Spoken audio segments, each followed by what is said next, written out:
"You're not coming," my mom smiled while handing my vacation to my brother. "Enjoy Germany," I said while canceling their flights later that night. My dad showed up at my door, furious. I still remember the exact moment when I decided to plan this trip. It was 3 years ago, during one of our Sunday family dinners. My parents were flipping through a travel magazine someone had left behind at Mom's salon. I watched their faces light up as they lingered over glossy photos of Berlin's Brandenburg Gate, Munich's Marienplatz, and the fairy-tale-like Neuschwanstein Castle. "Would you look at that?" Dad had said, his finger tracing the outline of the Rhine River. "Imagine cruising down this, seeing all those medieval castles." Mom nodded enthusiastically. "And the Christmas markets. Oh, Thomas, we've always talked about seeing those." It was true. For as long as I could remember, Germany had been the dream destination they could never afford. My father, a plumber with his own small business, and my mother, a hairdresser, had worked tirelessly to provide for our family. Vacations for us meant weekend trips to nearby lakes or visiting relatives, never international travel. "We'll go someday," Dad had said with a shrug, closing the magazine. "When we win the lottery." I made up my mind that day. I would make their dream come true. I was doing well in my career as a software engineer, living comfortably and saving steadily. What better way to thank my parents for everything they'd done for me than to give them this once-in-a-lifetime experience? For 3 years, I put aside money every month specifically for this trip. I researched the best times to visit, the must-see attractions, and the most authentic experiences. I wanted it to be perfect. When I finally had enough saved, I meticulously planned every detail: business-class flights to reduce travel fatigue for my parents, a luxury hotel in the heart of Berlin, private guided tours of historical sites, dinner reservations at Michelin-starred restaurants, and even tickets to the Berlin Philharmonic. The day I told them about the trip remains one of my happiest memories. I created a custom photo album with pictures of all the places they would see, with their flight details and hotel reservation tucked inside. When they opened it during Christmas dinner, my mother burst into tears, and my father, a man who rarely showed emotion, hugged me with such force it nearly knocked the wind out of me. "Son," he had whispered, his voice cracking, "this is too much." "You deserve it," I'd replied, feeling a warmth spread through my chest at their genuine gratitude. For months afterward, that's all they could talk about. Mom bought German phrase books and practiced basic greetings. Dad researched German beers he wanted to try. They both watched documentaries about Berlin's history and architecture. The anticipation was almost as enjoyable as the trip itself would be. I booked a seat for myself too, not just to share in their joy, but also because I genuinely wanted to experience Germany with them. I imagined us toasting with authentic German beer, strolling through historic squares, and creating memories we'd talk about for years to come. Besides, someone needed to handle the logistics, translations, and navigation in a foreign country. The day of departure arrived, and I felt like a kid on Christmas morning. I'd taken 2 weeks off work, the longest vacation I'd allowed myself in years. My suitcase was packed with carefully chosen clothes appropriate for upscale restaurants and walking tours alike. I'd exchanged currency, downloaded offline maps, and made digital copies of all our important documents. I pulled into my parents' driveway earlier than necessary, barely containing my excitement. They were already waiting outside, 3 large suitcases lined up on the front lawn. Mom was practically bouncing on her toes, dressed in a new outfit she'd bought specifically for traveling. Dad stood beside her, checking his watch and nodding approvingly at my punctuality. But something was wrong. Standing next to them was my younger brother, Jake, with a duffel bag slung over his shoulder and a smirk on his face. Jake and I had never been close. While I'd moved out at 18, put myself through college with scholarships and part-time jobs, and built a successful career, Jake had taken a different path. At 32, 2 years my junior, he still lived in our parents' basement, bouncing between sporadic jobs and extended periods of unemployment. His latest career playing video games while attempting to become a famous Twitch streamer had been going on for about 2 years now, with little success. Despite his lack of ambition or contribution, my parents had always made excuses for him. "He's finding himself," they'd say. Or, "Not everyone has your drive, honey." I'd learned to accept their favoritism over the years, focusing instead on building my own life, but it still stung to see how easily they forgave his failures while holding me to impossibly high standards. I parked and got out of the car, my smile faltering as I approached them. "Why is Jake here?" I asked, trying to keep my voice casual. My mother's face brightened as if I'd just asked the most wonderful question. "Oh, sweetie, we meant to tell you. There's been a slight change of plans. Her hands fluttered to her chest in that theatrical way she had when she was pretending to be apologetic about something she wasn't actually sorry for. "What kind of change?" I asked, a cold feeling settling in my stomach. "Jake will be going in your place," she said, patting his shoulder affectionately. "We thought it would be a wonderful opportunity for him." I stared at her, waiting for the punchline. When none came, I looked at Jake, who shrugged with that infuriating smirk still plastered on his face. "Yeah, bro," he said, adjusting his baseball cap. "Mom and Dad thought I should experience Europe while I'm still figuring out my career path. You know, cultural enrichment and all that." I turned to my father, certain he would see the absurdity of this situation. Dad had always been the more practical one, the voice of reason when Mom's emotional decisions went too far. But he just cleared his throat and checked his watch again. "We should get going. Don't want to hit traffic on the way to the airport." "Wait," I said, holding up my hands. "Let me get this straight. The trip that I planned and paid for, the trip that was supposed to be my gift to you both, the trip that I've taken time off work for. You're now saying I'm not going?" My mother looked at me as if I were being deliberately obtuse. "Honey, you travel all the time for work." "I went to Chicago for a 3-day conference last year," I clarified, my voice rising. "That's hardly all the time." She waved her hand dismissively. "Still, you've seen more of the world than Jake has. This would be such a growth opportunity for him." "A growth opportunity," I repeated flatly. "For Jake." My brother shifted his weight, at least having the decency to look somewhat uncomfortable. "Look, man, it wasn't my idea, but I'm not gonna turn down a free trip to Germany. I've been stressed with my streaming career not taking off, and..." "Your streaming career?" I couldn't keep the incredulity from my voice. "You mean playing video games in Mom and Dad's basement while they pay all your bills?" "Thomas," my mother admonished, her eyes narrowing. "That's not fair. Jake is working very hard." I ran a hand through my hair, trying to process what was happening. "This is unbelievable. I spent 3 years saving for this trip. I planned every detail. I took time off work.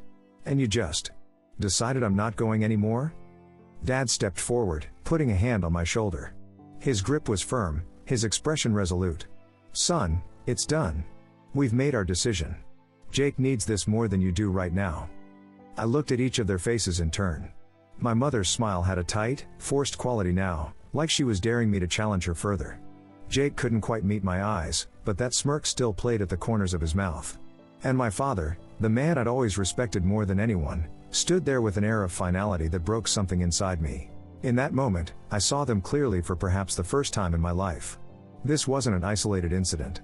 This was the culmination of years of patterns, of Jake being prioritized, of my contributions being taken for granted, of my feelings being dismissed. A cold calm settled over me. I could have exploded. I could have refused to drive them. I could have told them exactly what I thought of their decision. But a different idea took shape in my mind, one that would let them experience the consequences of their choices more profoundly than any angry tirade could. "Fine," I said, forcing a smile. "You're right. Jake could use the cultural enrichment." My mother's face relaxed instantly, and Dad's grip on my shoulder loosened. "That's my boy," he said approvingly. "Always the bigger person." I popped the trunk of my car. "Let's get these bags loaded, then. Wouldn't want to miss your flight." The drive to the airport was surreal. From the back seat, Jake chatted excitedly about all the German beer he was going to drink and the souvenirs he planned to buy. My mother responded with enthusiastic approval, occasionally throwing comments like, "Isn't this exciting?" in my direction. I kept my eyes on the road and my responses minimal. Inside, though, my mind was racing. Every detail of the trip had been arranged under my name and with my credit card. The flight confirmations, hotel reservations, and tour bookings were all accessible through my accounts. And more importantly, I had purposely booked one-way tickets, planning to surprise them with upgraded first-class seats for our return. As we approached the airport terminal, I felt strangely detached, as if I were watching a movie of my life rather than living it. I pulled up to the departure drop-off area and put the car in park. "Here we are," I announced, my voice unnaturally cheerful. "Let me help with the bags." I got out and unloaded their luggage from the trunk, setting each piece on the curb with deliberate care. My mother was practically vibrating with excitement, checking her passport for the 10th time. "Oh, this is really happening," she exclaimed, grabbing her husband's arm. "We're going to Germany." Dad looked pleased and proud, as if this trip were somehow his accomplishment. "Thanks for driving us, son. We'll send you lots of pictures." Jake slapped me on the back. "Yeah, Thanks, bro. I'll bring you back a souvenir or something. I'm sure you will, I replied with a smile that didn't reach my eyes. My mother gave me a quick, distracted hug. We'll call when we land. Love you, honey. I stood there, watching as they wheeled their luggage toward the entrance, my father's arm around my mother's shoulders, Jake trailing slightly behind with his duffel bag. They didn't look back. As soon as they disappeared into the terminal, I got back into my car and pulled out my phone. With steady fingers, I opened the airline app and navigated to my upcoming trips. There they were, 3 one-way tickets to Berlin, departing in just under 3 hours. I selected all 3 and hit cancel reservation. A warning popped up, are you sure you want to cancel these flights? This action cannot be undone. I took a deep breath and pressed confirm. The screen refreshed with a message, your reservation has been canceled. A refund will be processed to your original form of payment within 7 to 10 business days. Next, I opened the hotel app and canceled the reservation at the 5-star Berlin hotel. Then the tour bookings, the dinner reservations, the concert tickets, one by one, I erased every carefully planned element of the dream vacation I had spent years creating. The entire process took less than 5 minutes. When it was done, I sat in my car, staring at the airport terminal entrance. Soon, they would approach the check-in counter. They would present their passports, expecting to receive boarding passes. And then they would learn that no reservation existed for them. I started the car and pulled away from the curb, heading for the exit. I had barely reached the main road when my phone buzzed with a text message from my mother. Thomas, there seems to be some issue with our tickets. The airline says they're canceled? Call me right away. I allowed myself a small smile as I merged onto the highway. Another text came through, this time from my father. Son, something's wrong with the reservation. Fix this immediately. I didn't respond to either message, imagining the scene unfolding at the airport. My mother would be making a scene at the counter, demanding to speak to a manager. My father would be standing stoically beside her, embarrassed but equally insistent.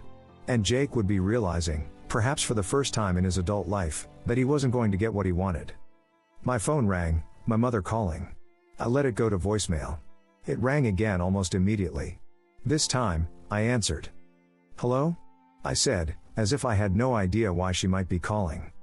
Thomas. She screeched, her voice so loud I had to hold the phone away from my ear. Something's happened with our tickets. They're saying everything is canceled. Oh? I replied calmly. That's strange. Strange? It's a disaster. We're at the check-in counter, and they're telling us we have no reservation. Your father is talking to the manager now, but they're being completely unhelpful. Can you believe this? I stayed silent for a moment, letting her panic fill the void. Then, in the same calm tone, I said, I canceled everything. The line went so quiet I thought we'd been disconnected. Then, in a voice trembling with disbelief, she asked, You what? I canceled the flights. And the hotel. And the tours. All of it. But, why would you do that? She sounded genuinely confused, as if she couldn't fathom how her actions might have led to this outcome. Why do you think, Mom? I asked, my voice still eerily calm. Maybe because you decided that the vacation I spent years planning and saving for, the vacation that was supposed to be my gift to you, was actually something you could just take away from me and give to Jake? That's not what happened. She protested. We made a family decision? No, I interrupted. You and Dad made a decision without me, after I paid for everything. That's not how this works. You don't get to treat me like an ATM and then exclude me from my own gift. I heard my father's voice in the background, demanding the phone. There was a rustling sound as my mother presumably handed it over. Thomas, my father's voice was tightly controlled, whatever point you're trying to make, this isn't the way to do it. Now turn around, come back to the airport, and fix this mess. His tone was the same one he'd used when I was a child and had disobeyed a direct order, stern, authoritative, brooking no argument. It had worked when I was 10. It didn't work now. No, Dad, I don't think I will, I replied. You made your choice at the house. You chose Jake over me, like you always do. Now you can deal with the consequences. This is childish, he snapped. You're acting like a spoiled brat. I laughed at the irony. That's rich, coming from you.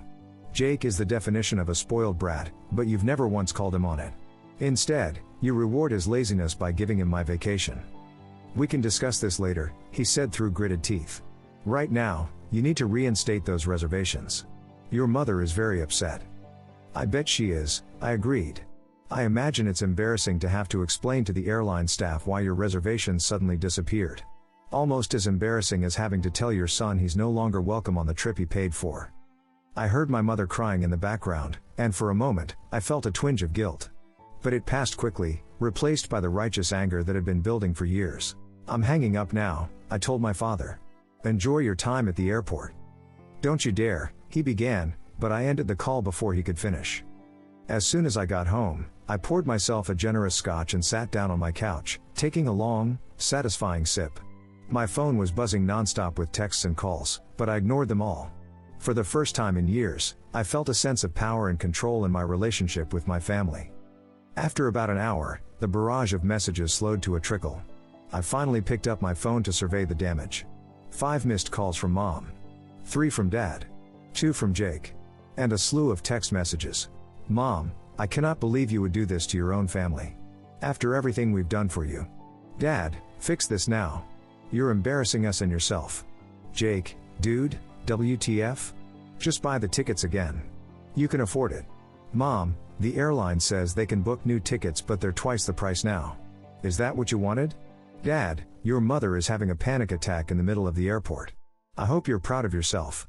Jake, this isn't funny anymore. Stop being a dick and help us out.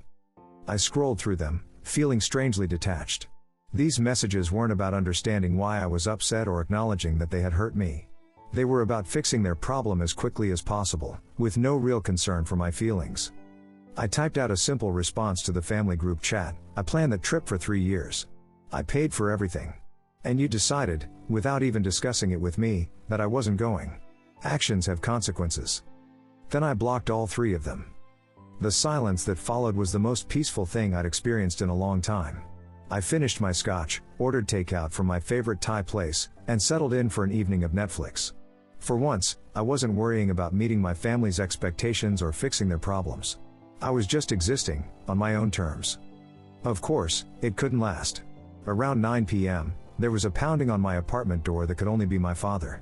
I considered ignoring it, but the neighbors would complain if it continued, and knowing my father, he wouldn't give up easily. I opened the door to find him standing there, his face flushed with anger, his fists clenched at his sides.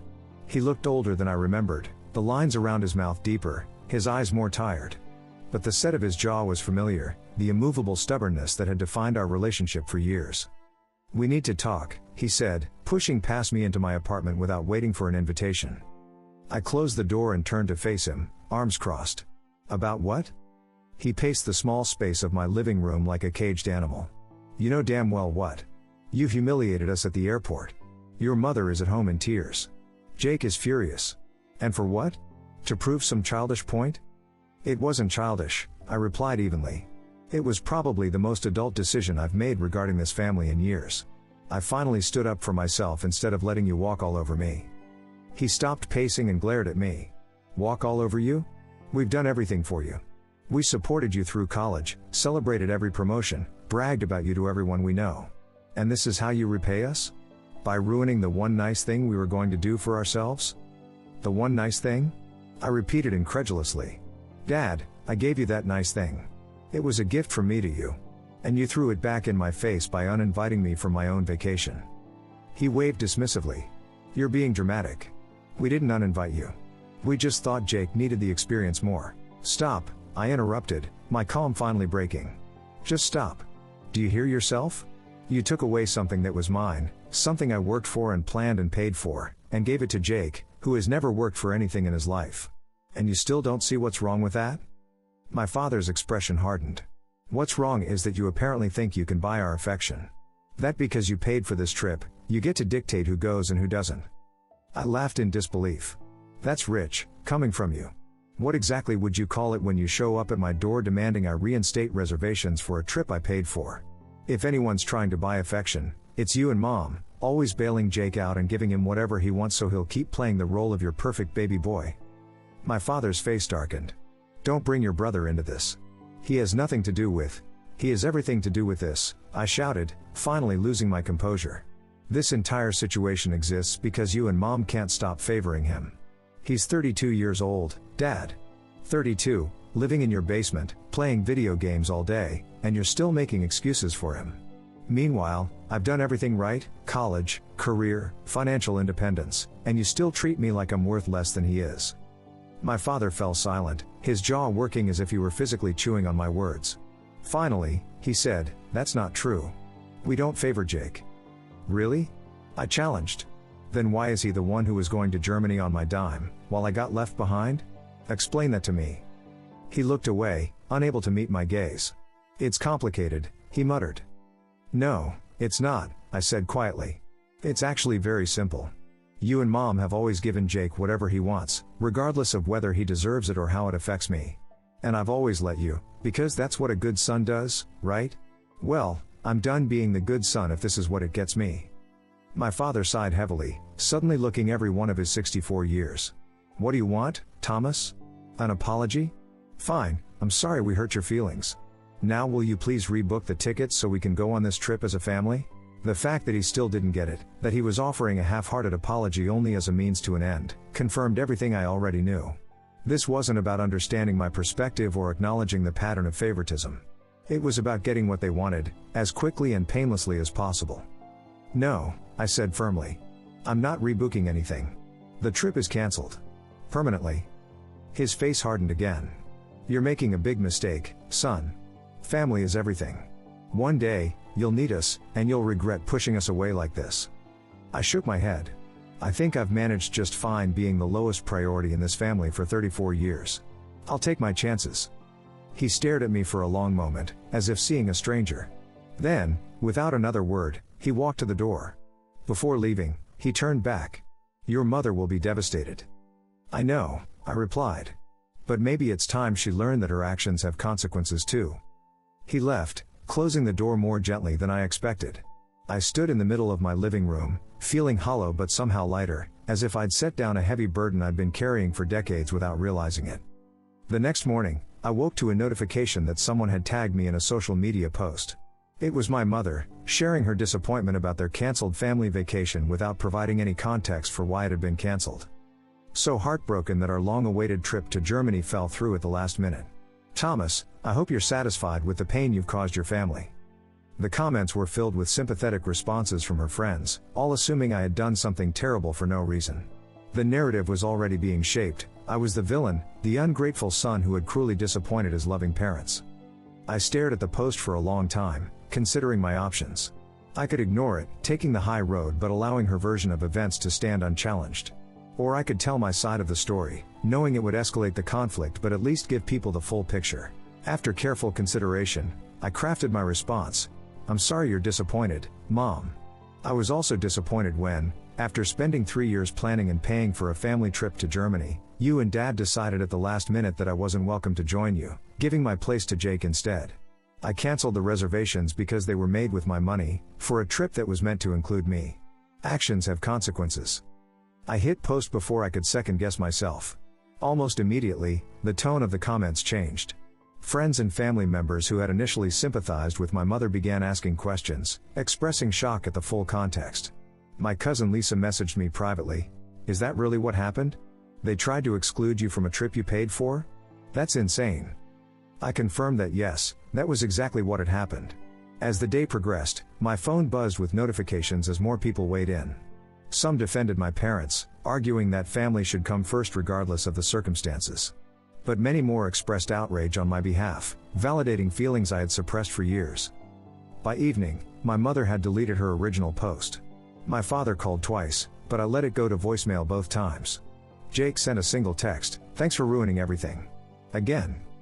I didn't respond to any of them.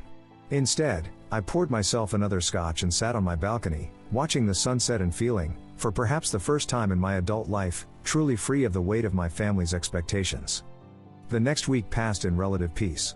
I threw myself into work, grateful for the distraction. My parents made a few more attempts to contact me, but I maintained my distance, not yet ready to re-engage with the dynamics that had defined our relationship for so long. On Friday evening, my cousin Rachel called to check in. "How are you holding up?"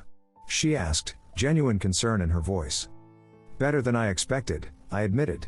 "It's strange, I thought I'd feel more guilty about what happened, but mostly I feel relieved." "You shouldn't feel guilty at all," she said firmly. "What your parents did was messed up. And from what I've heard, it's not the first time they've pulled something like this. What do you mean? I asked, curious about how our family dynamic appeared to outsiders. She hesitated. Look, everyone in the family has seen how differently they treat you and Jake. He gets away with murder while you're held to impossible standards. We've all talked about it, but no one wanted to get involved in someone else's parenting decisions, you know? Her words hit me like a physical blow. So everyone knew? All this time? Yeah, she said softly. I'm sorry we never said anything. But Thomas, what you did, standing up to them finally, it was long overdue. And for what it's worth, I'm proud of you. After we hung up, I sat with this new information, turning it over in my mind. The fact that our extended family had observed the favoritism but remained silent was both validating and painful. They had seen my struggle but hadn't intervened. Yet somehow, Rachel's belated support still meant something to me. 2 weeks after the airport incident, my mother called again. This time, I answered, curious about what she might say now that the initial shock had worn off. Hello? I said, keeping my tone neutral. Thomas, she began, her voice subdued. How are you? I'm fine, Mom. How are you? She sighed heavily. Not good, if I'm being honest. Your father and we've been doing a lot of thinking. And talking. About what happened. I waited, saying nothing, giving her space to continue. We didn't handle things well, she admitted reluctantly. The trip. We should have discussed it with you before making any changes. It was your gift, after all. It wasn't exactly the full acknowledgement I'd hoped for, but it was more than I'd expected. Yes, you should have, I agreed. So, she continued, her voice brightening slightly, we were thinking maybe we could try again? Plan another trip, all of us together this time. Your father and I would contribute, of course. And there it was, the quick pivot from half apology to solution, without any real recognition of the deeper issues at play.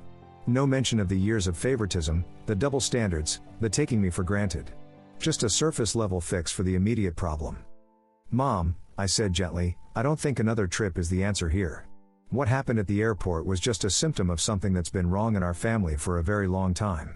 Until we address that, nothing's really going to change. What are you talking about? She asked, sounding genuinely confused. What's been wrong? The way you and Dad favor Jake, I replied simply. The way you've always given him whatever he wants, made excuses for his behavior, while holding me to a completely different standard. The way you take me for granted and assume I'll always be there to fix things, but never actually consider my feelings. There was a long silence on the other end of the line. When she finally spoke, her voice was cold. I see. So you're not interested in moving past this. That's not what I said, I corrected her. I'm saying that if we want to move forward, we need to acknowledge the real problem, not just put a band-aid on this one incident. Well, she said stiffly, when you're ready to stop blaming your brother for your own issues, we'll be here. The call ended abruptly, and I sat staring at my phone, a mix of disappointment and vindication washing over me.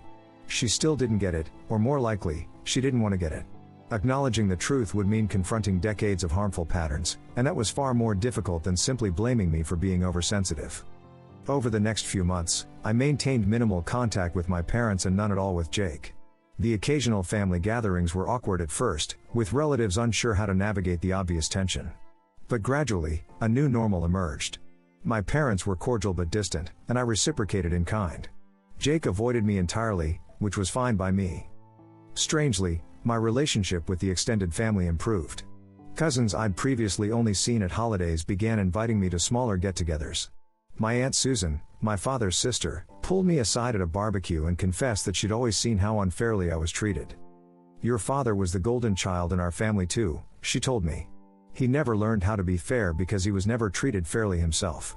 It doesn't excuse it, but maybe it helps explain it. Her insight provided a context I hadn't considered before. The patterns that had shaped my childhood hadn't originated with my parents, they were repeating a cycle from their own upbringing. It didn't erase the hurt, but it made it easier to view their behavior with compassion rather than just anger. 6 months after the Germany incident, Rachel invited me to join her family for Thanksgiving. A drama-free holiday, she promised. No one will ask why you aren't speaking to your parents or tell you that family should stick together no matter what. I accepted gratefully, relieved to avoid the tension of our traditional family gathering. The day before Thanksgiving, however, my father showed up at my apartment unannounced. When I opened the door, he stood there looking uncomfortable, a bottle of my favorite scotch in his hand. "Can I come in?" he asked, More request than demand for once. I hesitated, then stepped aside to let him enter.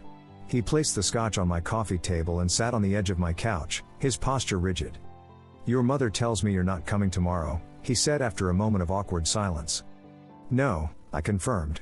"I'm having Thanksgiving with Rachel's family this year." He nodded slowly. "I see." Another long pause. "I've been doing some thinking, son. About what you said.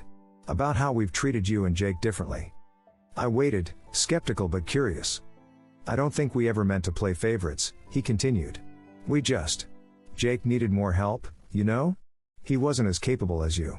Not as independent. We thought we were just giving him the extra support he needed." While taking my support for granted, I added quietly. He didn't deny it. "Maybe," he admitted. "You were always so competent, so self-sufficient.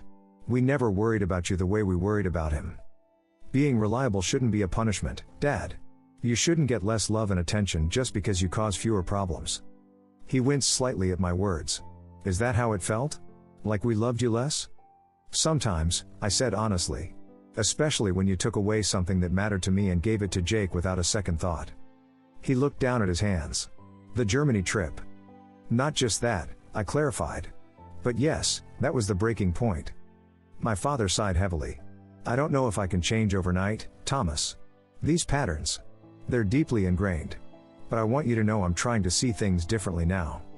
It wasn't a full apology, but it was more self-awareness than I'd ever heard from him before. A small step, perhaps, but in the right direction.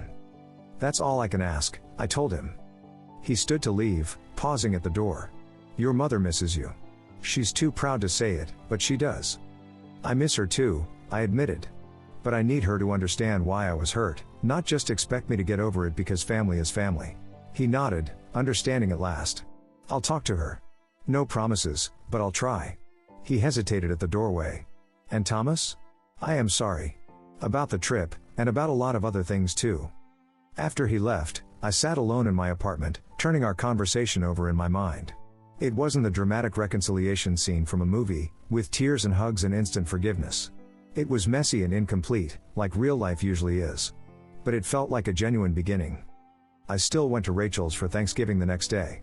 It was exactly as promised, relaxed, welcoming, and free of the underlying tension that had characterized family gatherings for as long as I could remember. We ate too much, played board games, and talked about everything except my parents. It was refreshing. As the holidays approached, my mother finally reached out with a text message that simply read, "Your father told me about your conversation. I'm trying to understand. Would you be willing to talk?" We met at a neutral location, a coffee shop downtown, where neither of us could storm off easily and privacy was limited enough to discourage raised voices. She looked smaller somehow, more vulnerable than I remembered. "I've been thinking about what your father said," she began hesitantly. "About how we've treated you and Jake differently."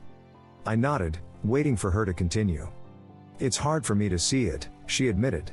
"In my mind, I've always loved you both equally. But actions speak louder than words, don't they?" "They do," I agreed quietly. She twisted her wedding ring nervously.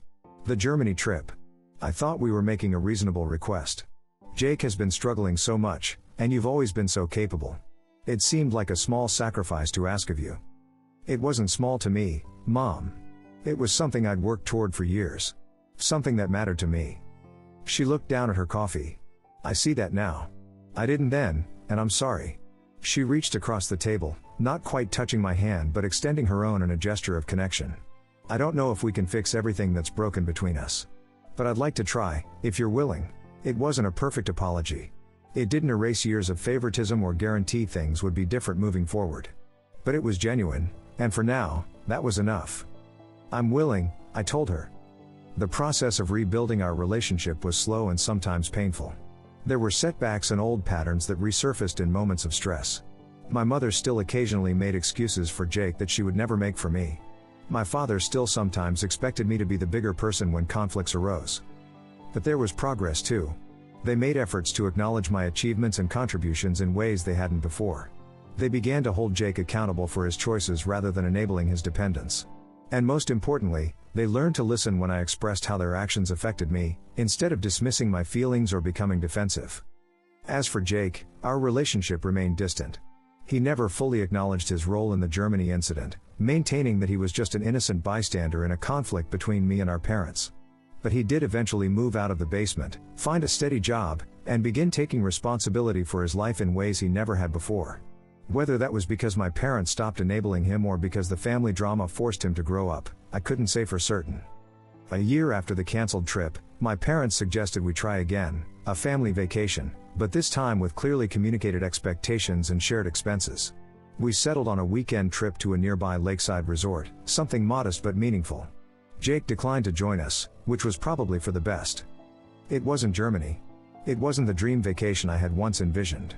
But as we sat on the dock watching the sunset on our last evening, my mother reached over and squeezed my hand. "Thank you," she said simply. "For what?" I asked. "For giving us another chance. For helping us see what we couldn't see on our own." My father nodded in agreement. "It took courage to stand up to us the way you did.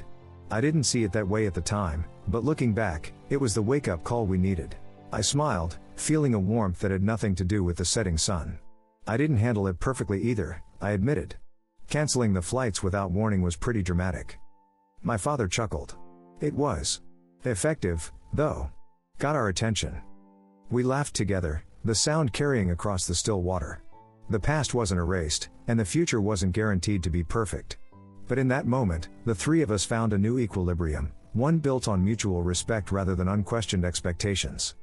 As we drove home the next day, I found myself reflecting on how far we'd come since that morning in my parents' driveway, when I'd heard those devastating words, "You're not coming." The journey from that moment to this one had been filled with pain, anger, and difficult conversations. But it had also led to growth and understanding that might never have happened otherwise. Sometimes, it takes a dramatic break to rebuild something stronger. Sometimes, you have to be willing to walk away in order to find your way back home. And sometimes, standing up for yourself isn't just an act of self-respect, it's the catalyst that transforms relationships that seemed beyond repair. I don't regret canceling those flights to Germany. It was the first step on a path to honesty, to healing, and ultimately, to a more authentic connection with my family. Not perfect, but real. And in the end, that's worth more than any vacation could ever be.